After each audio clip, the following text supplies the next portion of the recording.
मुक्क मुलीचं प्रेम भाग 4. दुसऱ्या दिवशी सकाळी आरव थेट DNA चाचणी करणाऱ्या प्रयोगशाळेत पोहोचला. त्याने सर्व सुरक्षा व्यवस्था तपासली. प्रयोगशाळेच्या प्रमुखांनी सांगितलं, डॉक्टर, कुणीतरी रात्री रिपोर्ट बदलण्याचा प्रयत्न केला होता, पण आम्ही मूळ नमुने सुरक्षित ठेवले आहेत. आरवने सुटकेचा निश्वास सोडला. इकडे अन्वी मंदिरात गेली होती. तिने देवासमोर हात जोडले. तिच्या डोळ्यात एकच प्रार्थना होती, देवा, मला श्रीमंती नको, फक्त सत्य कळू दे. तेवढ्यात राजेश देशमुख तिथे आले. ते म्हणाले, बाळा, रिपोर्ट काहीही असो, तुझ्याबद्दलचा माझा आदर कमी होणार नाही. अन्वीच्या डोळ्यात अश्रू तरळले. दुपारी DNA रिपोर्ट आला. आरव, अन्वी, राजेश आणि शैलेजा सर्वजण प्रयोगशाळेत उपस्थित होते. डॉक्टरांनी लिफाफा उघडला. सगळ्यांचा श्वास रोखला गेला. डॉक्टर हसत म्हणाले, रिपोर्टानुसार 99% जुळणी झाली आहे. अन्वी या राजेश देशमुख यांची जैविक मुलगी आहे. हे ऐकताच राजेश यांच्या डोळ्यातून आनंदाचे अश्रू वाहू लागले. ते धावत अन्वीजवळ आले. तिनेही भाऊक होऊन त्यांना मिठी मारली. वर्षानुवर्षांनी बाप लेकीचं नातं पुन्हा एकदा जुळलं. हे दृश्य पाहून शैलेजाचा चेहरा रागाने लाल झाला. ती काही न बोलता तिथून निघून गेली. पण बाहेर पडताच तिने फोन लावला. पहिली योजना फसली. आता आरवला अन्वीपासून कायमचं दूर करावं लागेल. संध्याकाळी राजेश यांनी मोठ्या आनंदाने पत्रकार परिषद बोलावली. ते म्हणाले, आज मी माझ्या हरवलेल्या मुलीला जगासमोर पुन्हा माझी मुलगी म्हणून स्वीकारतो. पत्रकारांनी टाळ्यांचा कडकडाट केला. तेवढ्यात गर्दीतून एक तरुण पुढे आला. तो मोठ्याने म्हणाला, थांबा, अन्वीवर फक्त राजेश देशमुख यांचाच नाही, माझाही हक्क आहे. सगळे त्याच्याकडे आश्चर्याने पाहू लागले. सभागृहात एकच खळबळ उडाली. सर्व पत्रकार त्या तरुणाकडे पाहू लागले. तो आत्मविश्वासाने पुढे आला. तो म्हणाला, माझं नाव करण आहे, अन्वीवर माझाही हक्क आहे. राजेश देशमुख रागाने म्हणाले, तुझा आणि माझ्या मुलीचा काय संबंध? करणने शांतपणे एक जुना फोटो दाखवला. त्या फोटोमध्ये लहानपणीची अन्वी आणि करण एका अनाथाश्रमात खेळताना दिसत होते. करण म्हणाला, अन्वी हरवल्यानंतर काही वर्ष ती एका अनाथाश्रमात होती. माझ्या आईवडिलांनीही तिला दत्तक घेण्याचा प्रयत्न केला होता, पण काही कारणामुळे ते शक्य झालं नाही. अन्वी आश्चर्याने त्याच्याकडे पाहत राहिली. तिला त्या दिवसाच्या काही धूसर आठवणी डोळ्यासमोर येऊ लागला. आरव पुढे आला. तो म्हणाला, जर हे खरं असेल तर पुरावे दे, फक्त भावना पुरेशा नाहीत. करणने काही जुनी कागदपत्र आणि अनाथ आश्रमाच्या नोंदी दाखवल्या. राजेश यांनी ती कागदपत्र शांतपणे पाहिली. ते म्हणाले, मला तुझ्यावर राग नाही, पण अन्वीचा निर्णय सर्वात महत्त्वाचा आहे. संध्याकाळी अन्वी बंगल्याच्या बागेत एकटी बसली होती. तिच्या मनात अनेक प्रश्न होते. तेवढ्यात आरव तिच्या जवळ आला. त्याने वही तिच्या हातात दिली. अन्वीने लिहिलं, माझं आयुष्य अचानक इतकं का बदललं? आरव हसला, कारण कधी कधी देव उशिरा न्याय देतो, पण योग्य माणसांनाच देतो. अन्वीने आरवकडे पाहिलं. तिच्या डोळ्यात प्रेम, विश्वास आणि सुरक्षतेची भावना होती. त्याचवेळी शैलेजा पुन्हा एका गूढ व्यक्तीला भेटली. ती म्हणाली, आता शेवटचा डाव खेळायची वेळ आली आहे. तो माणूस हसत म्हणाला, उद्या सकाळ होण्याआधी आरव आणि अन्वी कायमचे वेगळे होतील. दूर उभा असलेला एक माणूस हे संभाषण ऐकत होता. पण तो कोण होता? दुसऱ्या दिवशी पहाटे आरवच्या मोबाईलवर एक मेसेज आला. जर अन्वीचा जीव वाचवायचा असेल तर सकाळी 7 वाजता जुन्या गिरणीत एकटाच ये. मेसेज वाचून आरवच्या चेहऱ्यावर चिंता उमटली. त्याने हा मेसेज कोणालाही दाखवला नाही. इकडे अन्वी जागी झाली. तिला आरवला भेटायचं होतं. तिने त्याला फोन केला, पण फोन बंद येत होता. तिच्या मनात काळजी वाढू लागली. सकाळी 7 वाजता आरव जुन्या गिरणीत पोहोचला. संपूर्ण परिसर ओसाड होतं. तेवढ्यात मागून आवाज आला, खूप धाडस आहे तुझ्यात. आरवने मागे वळून पाहिलं. समोर शैलेजा उभी होती. तिच्यासोबत 2 माणसं होती. शैलेजा थंड आवाजात म्हणाली, अन्वी माझ्या आयुष्यात आली आणि सगळं बदललं.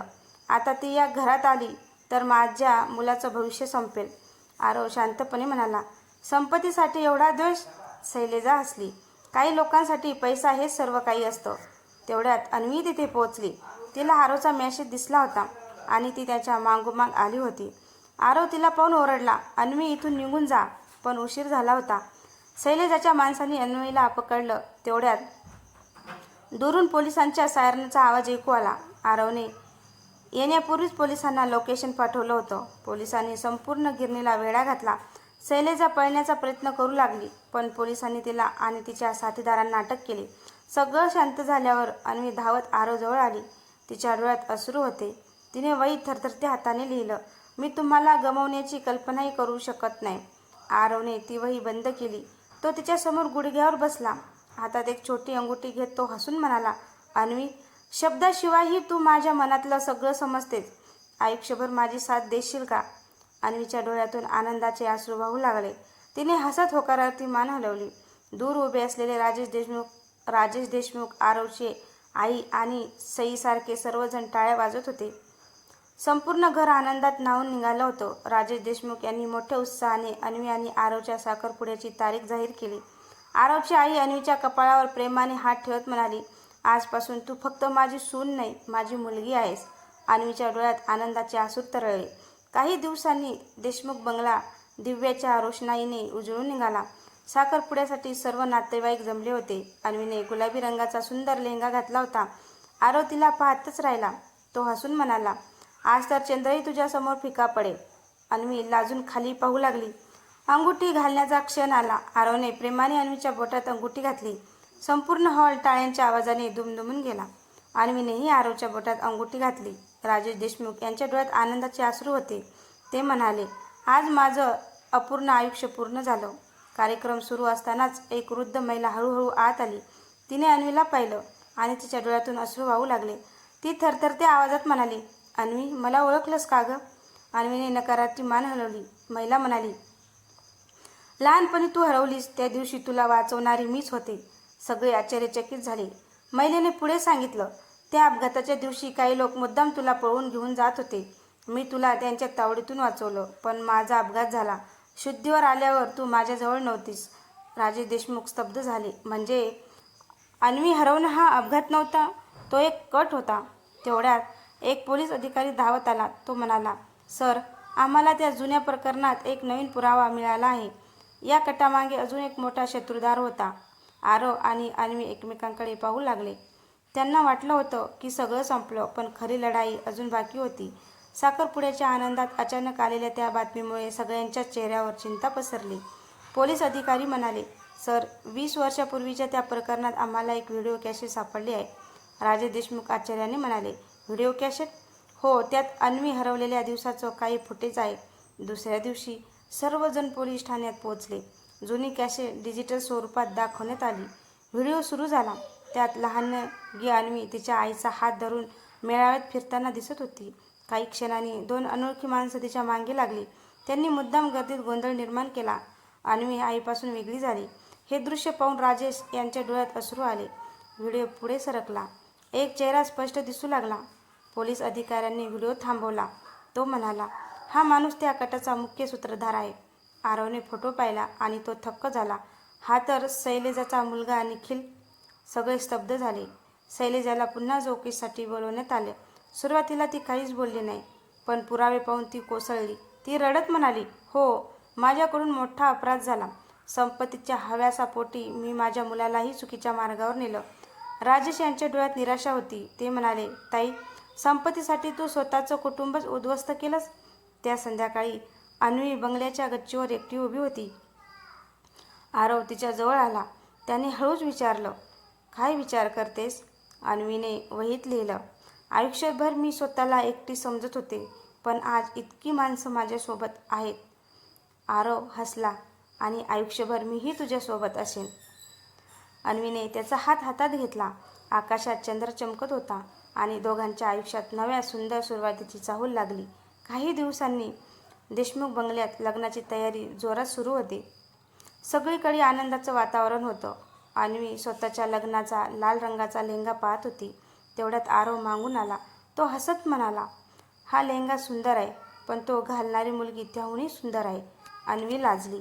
तिने वहीत लिहिलं, तुम्ही नेहमी माझी एवढी स्तुती का करता? आरव हसत म्हणाला, कारण तू हसतेस तेव्हा माझं जग उजळून निघतं. दुसऱ्या दिवशी अन्वी तिच्या जुन्या छोट्या दुकानात गेली. तिने त्या मसनीला प्रेमाने हात लावला, जिथून तिच्या स्वप्नांचा प्रवास सुरू झाला होता.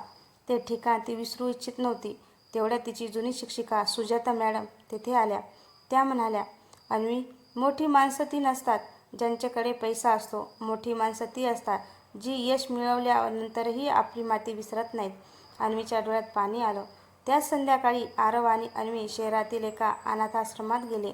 अन्वीने तिथल्या मुलांसाठी स्वतः शिवलेले नवीन कपडे भेट दिले. एका छोट्या मुलीने अन्वीला मिठी मारली. त्या क्षणी अन्वीला स्वतःचं बालपण आठवलं. तिने मनातच ठरवलं, लग्नानंतर दरवर्षी या मुलांसाठी काहीतरी करायचं. आरवने तिचा निर्णय ऐकून अभिमानाने तिच्याकडे पाहिलं. रात्र झाली. राजेश देशमुख आपल्या अभ्यासिकेत बसले होते. तेवढ्यात त्यांना एक कुरिअर मिळालं. त्यात एक जुना फोटो आणि एक चिठ्ठी होती. चिठ्ठीवर लिहिलं होतं, तुम्हाला वाटतं सर्व सत्य समोर आलं आहे, पण अन्वीच्या आईच्या मृत्यूचं खरं कारण अजून कुणालाच माहीत नाही. हे वाचताच राजेश यांच्या हातातून तो फोटो खाली पडला. त्यांच्या चेहऱ्यावर भीती स्पष्ट दिसत होती, कारण त्या फोटोमध्ये त्यांच्या पत्नीसोबत उभा असलेला एक अनोळखी माणूस दिसत होता. तर मित्रांनो, तुम्हाला हा भाग कसा वाटला? भाग आवडला असेल लाईक, कमेंट, शेअर करायला विसरू नका.